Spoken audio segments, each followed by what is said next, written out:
핵안보 정상회의 기간에 한중 그리고 한미일 정상회담을 갖고 한반도 정세를 논의하면서 또 독일을 방문해서 이 통일 구상도 구체화할 계획인데요. 정영태 통일연구원 선임연구위원과 고유환 동국대 북한학과 교수 모시고 이번 순방의 의미에 대해서 알아보고 또 앞으로 한반도 정세에 대해서도 전망해 보겠습니다. 두 분 어서 오십시오. 네, 안녕하세요. 네. 자, 박근혜 대통령이 곧 출국할 예정인데요. 이번 순방의 키워드는 통일이라고 해도 과언이 아닌데요. 이 핵안보 정상회의 기간에 한미일 정상회담 그리고 이 한미일 정상회담 직전에 한중 정상회담도 열리게 돼 있습니다. 특히 북핵 문제와 관련해서 이 대북 공조도 확인할 것으로 알려지고 있는데 먼저 이번 방문을 좀 어떻게 보고 계신지부터 우리 고 교수님 말씀을 해주시죠. 일단은 핵안보 정상회의에 참석하는 그런 계기로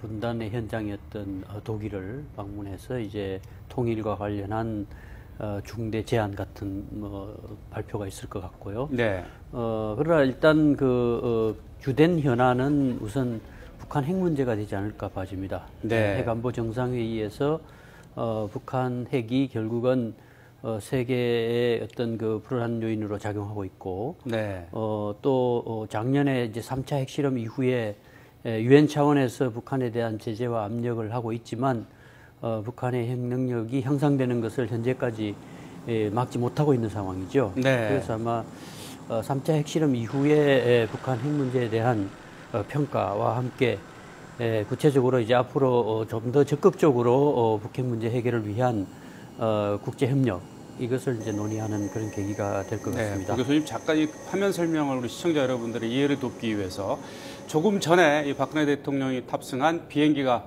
지금 출국을 하는 장면을 지금 보여드리는 겁니다. 비행기가 출국을 해서 이 네덜란드와 독일 순방길에 오르는 모습입니다. 자, 계속해서 고 교수님 말씀해 주시죠. 네. 그래서 일단은 현재까지는 북한의 3차 핵실험 이후에 국제사회가 한 것은 유엔 안보리 차원에서의 제재 결의를 통해서 네. 제재와 압력을 통한 북핵 해결에 주력해 왔다고도 볼 수 있겠습니다. 네. 그래서 현재까지는 대화가 이루어지지 않고 있고 또 대화가 이루어지려면 북핵과 관련해서 북한의 진정성 있는 행동이 전제돼야 한다는 그런 전제 조건적인 문제들이 지금 깔려 있죠. 네. 그래서 지금까지의 북핵 해결 노력에 대한 다자 논의를 통한 어떤 평가와 함께 네. 추가적으로 북한의 핵 능력이 향상되는 것을 막기 위한 그런 구체적인 노력들을 하는 그런 움직임이 있을 것 같습니다. 네. 자, 조금 전 한 11시쯤 박근혜 대통령이 출국을 했습니다. 우리 정 박사께서는 이번 순방의 의미 어떻게 보고 계십니까? 예, 이번 키워드가 두 개입니다. 네. 제가 봤을 때 하나는 북한의 비핵화입니다. 소위 북한의 핵 폐기와 관련된 핵 문제. 그 다음에 이 핵 문제와 연계해서 바로 이 통일 문제. 이 두 가지가 되죠. 그러니까 핵과 비핵과 통일이다. 네. 자, 그럼 이걸 어떻게 연계시킬 것인가 하는 것은 결국 북한이 지속적으로 핵국가라는 어떤 그런 형태로 나가고 있으니까 이것을 뭔가 포기하게 만드는 방법은 여러 가지가 있지 않겠느냐. 네. 그 중에서 북한이 비핵이라고 하는 어떤 그런 차원에서 변화를 이끌어내야 되는데 그것을 지속적으로 고집했을 때는 결국은 답은 통일을 통해서 핵을 필요로 하지 않는 한반도. 네. 이런 식으로도 우리가 생각을 해볼 수가 있겠죠. 네. 통일과 비핵화가 이번 이 네덜란드와 독일 순방의 키워드라고 말씀을 해주셨는데 네. 가장 중요한 부분이 북한의 비핵화 아니겠습니까? 그렇죠. 그럼 구체적으로 어떤 논의들이 이루어질 것으로 전망을 하십니까? 가장 쉽게는 북한을 어떻게 하면은 핵을 포기를 하도록 할까 하는 여기에 머리를 맞댈 것 같거든요. 그러면 이걸 해결하기 위해서는 다자 간의 협상을 통해서 하는 방법이 사실 있고 아니면 북한 스스로가 핵을 포기하게 하는 어떤 변화 이런 두 가지를 논의할 것으로 생각이 됩니다. 네. 그럼 다자를 통해서는 보다 더 구체적으로 실무적으로 북한의 비핵화 과정을 걷는 그런 데 대해서 논의가 있을 수 있게 되겠죠. 네. 자, 조금 전에 이 앞선 뉴스 시간에도 속보로 전해드렸는데 이제 한미일 삼국 정상회담에 앞서 한중 정상회담이 우리 시각으로 내일 새벽에 열리는 것으로 이제 확정이 됐다는 소식 전해드렸습니다. 특히 우다웨이 이 한반도 사무특별 대표가 북한을 한 4박 5일 동안 방문을 하지 않았습니까? 네. 이 북핵 관련해서 이 중국의 굉장히 그 역할이 중요한데 한중 정상회담에서는 어떤 부분들이 좀 논의가 될 것으로 보십니까? 네, 그 북한 핵 문제에 대해서는 뭐 중국이나 한국이나 모두 우려를 표시하고 핵 개발을 막아야 한다는 데 대한 공통의 인식을 갖고 있는 것 같습니다. 그래서 이제 중국은 이전부터도 육자회담이라고 하는 그 회담의 그 주최국으로서 북핵 해결에 상당한 노력을 했음에도 불구하고 네. 결국 대화를 통한 그 해결에 실패하고 북한의 핵 능력이 향상되는 그런 현 시점에 이르렀다고 볼 수 있겠습니다. 네. 그렇지만 이제 그 2008년 12월 이후에 중단된 육자회담 재개를 위해서 상당히 그 노력을 많이 하고 있다고 볼 수 있겠죠. 네. 그러나 이제 그 육자회담 재개와 관련해서 중국과 또 관련 국가들 사이에 다소 입장 차이가 있는 것 같습니다. 네. 중국과 북한은 이 가급적 빨리 육자회담을 재개해서 그 문제를 이제 대화를 통한 해결에 주력하자는 입장인데 비해서 한미일 특히 이제 한국과 미국의 경우는 이미 여러 차례 대화를 해봤지만 그 북핵과 관련해서 이제 악순환의 고리가 있다. 네. 핵실험을 하고 제재를 하다가 다시 협상을 해서 보상을 해주는 이런 악순환의 고리를 끊지 않고는 근본적으로 해결이 어렵다는 그런 인식 속에서 다시 또 대화를 하는 데 대해서 그 유효성에 대한 그 우려를 갖고 있는 것 같습니다. 네. 그래서 일단 북한이 진정성 있는 행동이 전제돼야 한다. 네. 이른바 이제 2국 합의라고 해서 2년 전에 있었던 그 북한과 미국 사이에 합의했던 그 핵개발과 관련한 동결, 그 다음에 이제 IAEA 그 감시 체제에 들어오는 문제, 네. 거기다가 플러스 알파 정도의 북한이 어떤 그 행동이 전제되지 않는 한은 대화를 하는 것이 의미가 없다는 것이 이제 한국과 미국의 기본 인식인 것 같습니다. 네. 그래서 지금 저 우다웨이가 다시 그 북한을 방문해서도 특별한 그 육자회담 재개와 관련한 또 북한 핵 문제와 관련한 보도가 양측으로부터 나오지 않았습니다. 네. 그런 걸 볼 때 아직 그 북한과 중국 사이에도 여러 차례 협의를 했지만 한국과 미국이 요구하고 있는 그런 그 진정성 있는 행동과 관련해서는 그 북한의 동의를 얻어내지 못한 것 같습니다. 네. 그래서 아마 이제 이번에 그런 것을 종합해서 한중 정상회담에서는 북한 핵 문제와 관련한 좀 더 진지한 논의가 있을 것 같습니다. 네. 이 핵 안보 정상회의 참석차 이제 네덜란드 헤이그에 네. 방문을 하게 되는 건데 그 기간 중에 이제 한미일 삼국 정상회담이 열리지 않습니까? 오바마 대통령의 이제 중재로 이제 또 일본 정상과의 또 만남도 처음으로 이루어지게 되는데 이 한미일 삼국 정상회담에서는 특히 삼국 간에 그동안 조금 경색되어 있던 이 대북 공조를 재확인한다는 게 지금 알려진 소식인데 한미일 삼국 간에는 또 어떤 얘기들이 오고 갈 것으로 보십니까? 예, 뭐 대북 공조에 있어서는 일본이 최근에 그 우경화적인 그런 움직임에도 불구하고 이것은 지속되고 있다는 것을 이번에 확실히 나타내주고 있다는 그런 의미가 진짜 있고, 네. 그 다음에 이제 여기에서 그 한미일 정상회담에서 특히 대북과 관련돼서는 어떻게 하면 이게 북한이 이 핵을 포기하게 만들까 하는 보다 더 그 실질적인 내용을 가지고 논의할 가능성이 굉장히 크다. 네. 그러면 이제까지 우리 고 교수님께서 잘 얘기해 주신 대로 육자회담이라든지 이 다자틀과 관계되는 이런 형태로 해봤더니 오히려 북한이 지속적으로 핵만 개발하는 그런 시간만 벌어줬다. 네. 또 거기에 더해가지고 오히려 경제적 지원까지 해줬다 하는 그런 데서 반성 차원에 있어서도 이제는 북한이 실질적으로 변하게 만드는 데 있어서 좀 초점을 두지 않겠느냐. 네. 자, 변화를 하기 위해서는 여러 가지 방법이 있겠죠. 뭐 대북 지원도 있을 수 있고 협력도 있을 수 있고 아니면 또 보다 더 큰 외교적인 압력이 있을 수 있다. 네. 이렇게 볼 수가 있는데 우선적으로는 아마 그 한미일 삼각관계 차원에서는 외부적인 영향력을 집중적으로 사실 활용을 해서 북한이 인위적으로 변하지 않으면 안 되는 그런 상황으로 만드는 그런 그 좀 더 구체적인 방법을 논의할 가능성도 있지 않겠느냐 이런 생각이 되죠. 네. 그래서 이게 연관돼 가지고 그렇다면은 이제 앞으로 그 한반도에 있어서의 통일이 바로 앞으로 이 북핵 문제라든가 이 한반도의 어떤 그 핵 문제 이런 것들을 해결하는 아주 중요한 하나의 수단이 될 수도 있다라고 하는 데 있어서 아마 우리 측에도 강하게 좀 주문을 하지 않겠느냐 하는 생각도 듭니다. 네.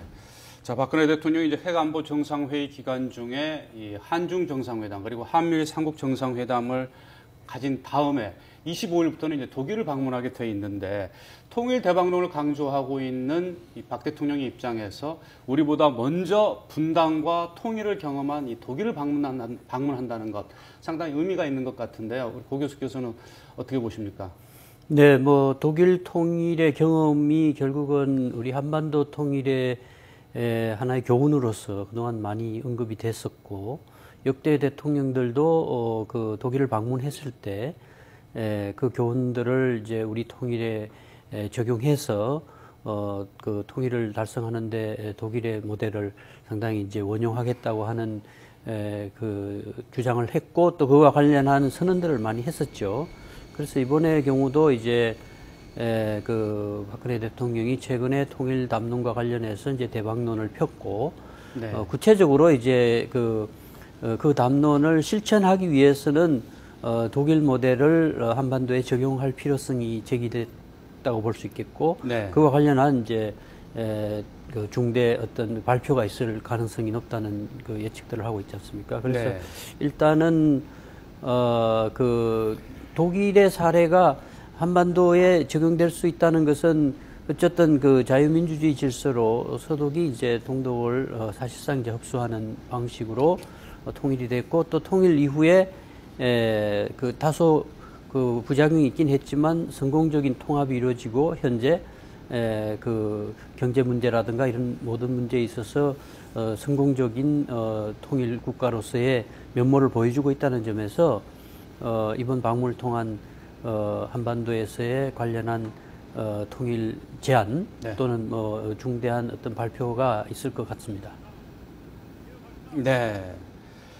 자, 독일은 우리와 같은 분단 국가이다 보니까 과거의 역대 대통령들 가운데서도 독일을 방문했던 대통령들이 참 많습니다. 네네. 먼저 이 독일을 방문했던 대통령들이 독일에서 어떤 발언을 했는지 잠깐 살펴보고 이 대담을 이어가도록 하겠습니다. 보여주시죠. 네, 이 김영삼 대통령이 독일을 방문했을 때의 남북관계 발언인데요. 북한이 필요로 하는 어떤 분야에서도 협력을 아끼지 않겠다. 이 곡물과 물자와 같은 이 물품들을 장기 저리로 제공할 용의가 있다. 1995년에 독일 방문에서 김영삼 대통령이 밝힌 내용입니다. 자, 김대중 대통령 2000년에 독일을 방문했는데요. 역시 남북관계에 대해서 언급을 했습니다. 북한이 경제적 어려움을 극복할 수 있도록 도와줄 준비가 돼 있다. 남북 정상회담까지 이어졌죠. 자, 이명박 전 대통령도 독일을 방문을 했는데요. 2011년에 북한이 핵 포기에 합의하면 제2차 핵 안보 정상회의에 김정일 위원장을 초청하겠다고 말을 했습니다. 이명박 정부 기간에는 좀 남북 관계가 좀 경색이 됐었죠. 자, 이 브란덴부르크 방문을 시작으로 이제 독일의 공식 일정이 시작이 됩니다. 박 대통령의 경우. 근데 보니까 50년 전에 박정희 대통령이 브란덴부르크 문을 통해서 북한을 봤다 이런 발언을 했더라고요. 네. 상당히 의미 있는 발언 같은데 50년 뒤에 딸로서 또 한국의 대통령으로서 이제 브란덴부르크를 또 박근혜 대통령이 방문을 합니다. 상당히 좀 뜻이 남다를 것 같아요. 예, 그 이번 브란덴부르크를 그 방문한다는 것은 그 의미가 크게 두 가지입니다. 하나, 네. 독일이 그래도 평화적으로 통일을 달성한 유일한 국가다. 그렇기 네. 때문에 그것을 우리 한반도에 그대로 적용을 했을 때 이런 평화적 통일이 가능하고 또 그렇게 돼야 된다. 네. 하고 하는 그것을 알리는 게 하나 있고, 그 다음에 이제 소위 그 통일 대박론. 이 통일 대박이라고 얘기했으면 그럼 그 실체가 뭐냐? 한번 네. 봐라. 하는 장소가 바로 이 드레스덴이 될 수 있을 것 같아요. 네. 여기에서 실제 이제 이 드레스덴만 하더라도 기존의 동독 지역에서 상당히 그 낙후된 지역으로 또 알려져 있습니다. 그런데 지금은 굉장히 그 발전된 그런 그 특히 첨단 산업이라든가 이래 발전된 그러면서 통일이 되니까 이만큼 많은 사실 대박이 있다 네. 하는 것을 이제 시사해주는 그런 장소이기도 하거든요. 네. 그래서 이제 이번에 그 독일에서의 어떤 그런 그 이제 역대 대통령들이 이래 주로 이래 보면은 북한을 어떻게 지원해주겠다 하는 과정적인 얘기를 했다면은 이번에 박근혜 대통령께서는 여기서 할 때는 분명히 통일의 실천적인 내용들을 얘기를 하지 않겠느냐. 네. 거기에 대한 구체적인, 보다도 좀 구체적인, 뭐 선언적이라도 좋지만 그런 구체적인 내용들을 이번에 발표할 가능성으로서 충분히 있고 네. 또 그것을 위한 어떤 장소로서도 충분히 가치가 있다 이렇게 볼 수가 있죠. 네. 자, 그리고 박근혜 대통령이 독일을 방문해서 이 통일과 관련해서 어떤 메시지를 던져줄지 상당히 주목이 되고 있는데요. 이 드레스덴 공대에서 연설을 하기로 돼 있는데 어떤 메시지가 담길 것으로 전망을 할 수 있을까요? 교수님 좀 말씀해 주시죠. 일단은 장소라는 측면에서 상징성을 가질 거라고 봐집니다. 왜냐하면 역대 대통령들은 대부분 베를린을 방문해서 통일 관련 이제 발언들을 했었습니다. 뭐 대표적으로 앞서도 얘기됐던 김대중 정부 시절에 베를린 선언이라고 하는 네. 형태로 해서 북한에 대한 어떤 경제 지원 의사를 밝힌 이후에 이제 정상회담이 성사된 전례가 있는 것처럼 주로 이제 그 분단 현장의 그 핵심 지역이었던 이제 베를린을 많이 방문을 하고 거기서 어떤 연설이라든가 이런 것을 통해서 선언을 했었는데요. 네. 이번에는 이제 옛 동독 지역의 그 경제 중심 도시인 그 드레스덴을 방문해서 거기서 이제 연설을 한다는 것이 의미가 있겠는데요. 그것은 네. 아마 북한을 의식한 것일 수 있겠습니다. 왜냐하면 이제 과거 공산화된 지역이 이 그 독일에 편입됐을 때 훨씬 더 경제적인 활력이 생기고 네. 발전할 수 있다는 것을 이제 상징적으로 보여줌으로 해서 북한에 대해서도 이 남과 북이 통일되는 데 대한 우려를 불식할 수 있는 그런 아마 계기가 될 것 같습니다. 네. 그래서 그 지역을 옛 동독 지역의 이제 그 경제 중심 도시를 택한 거 아닌가. 그래서 그것은 이제 우리에게 주는 의미도 있지만 북에 주는 의미도 크다. 그런 측면에서 이제 과거와는 좀 달라진 측면이 있다고 볼 수 있을 것 같습니다. 네. 그래서 일단은 이제 그 독일 대박론이라든가 신뢰 프로세스라든가 뭐 유라시아 이니시아티브라든가 뭐 동북아 평화협력 구상 이런 여러 이제 그 세분화된 구상들은 나열이 돼 있는데 이것을 이제 통일과 연결지어서 구체적인 실천 로드맵이 부족하다는 그런 평가들을 많이 받아왔었는데 이번에 아마 구체적으로 이제 임기 2년 차를 맞았기 때문에 네. 임기 중에 구체적으로 어떻게 실천하겠다. 네. 또 그런 그 청사진을 밝힘으로 해서 북한에 주는 의미도 있을 것 같거든요. 네. 막연하게 이제 신뢰를 쌓자라기보다 구체적으로 이러한 방식으로 신뢰를 쌓겠다. 그러니까 이제 그 동서독 통합의 사례에서 봤었던 것처럼 합할 때 훨씬 더 경제적 활력과 국력이 커진다. 그리고 합한 이후에 어느 측도 크게 손해본 것이 없다. 네. 결국은 이제 모두가 득이 되는 그런 통일을 구상하고 뭐 거기에 대한 실천 방안들을 밝힐 가능성이 높다고 하겠습니다. 네. 자, 그리고 유청 박사님, 이번 방문을 계기로 해서 이 한미일 삼국 간의 대북 공조 재확인, 또 한중 정상회담에서 이 북핵 관련 어떻게 대응할 것인지 많은 폭넓은 논의가 있을 것으로 보이고요. 근데 최근에 또 이 북한이 오늘 새벽에도 또 로켓을 발사하지 않았습니까? 네. 연일 어떤 한일 연합 훈련에 대한 대응 차원에서 지금 무력 시위를 하고 있는 것 같은데 이번 방문을 계기로 해서 북한의 비핵화, 이 통일과 관련해서 뭔가 우리의 정책 또 남북 간에도 어떠한 변화를 좀 내다볼 수 있을까요? 뭐 이번에 이 뭐 방문 하나 가지고 뭐 구체적으로 뭔가 나온다고 보기는 좀 어렵고 여러 가지 측면에서 좀 이 상징성에 있어서 굉장히 중요한 것이 아닌가 이렇게 보죠. 네. 아까 모두의 얘기 드린 것과 마찬가지로 소위 이제 한반도에 있어서 이 북핵 문제가 가장 이 동북아를 불안정하게 만드는 하나의 핵심 요소라고 볼 수가 있거든요. 네. 자, 그럼 이걸 해결하지 않고는 이 동북아의 그 안정 자체가 사실 어렵다. 이런 것을 이제 전제로 하고 그렇다면 이것을 어떻게 해결할 것인가 하는 데 있어서는 한미일이 북한의 변화를 유도해내는 그렇게 함으로써 뭔가 이게 핵 문제가 해결이 될 수 있지 않느냐 하는 거죠. 또 여기서 또 연관시켜 가지고 이 남북한 관계 개선도 어떤 형태든지 새로 이끌어 나가고 또 이것을 또 중심으로 해서 그야말로 통일 대박론이라고 하는 이것이 그야말로 그냥 선전적 차원이 아니라 실천적 차원에 있어서 이제 구체적으로 이행해 나가겠다고 하는 그런 차원에 있어서도 이번에 상당히 그 중요한 나름대로 의미가 있다고 볼 수가 있죠. 네. 오늘 두 분 말씀 잘 들었습니다. 이 지금까지 박근혜 대통령의 네덜란드와 독일 방문과 관련한 의미 그리고 또 앞으로 이 한반도 정세에 대해서 폭넓게 대담을 해봤습니다. 두 분 오늘 고맙습니다. 네.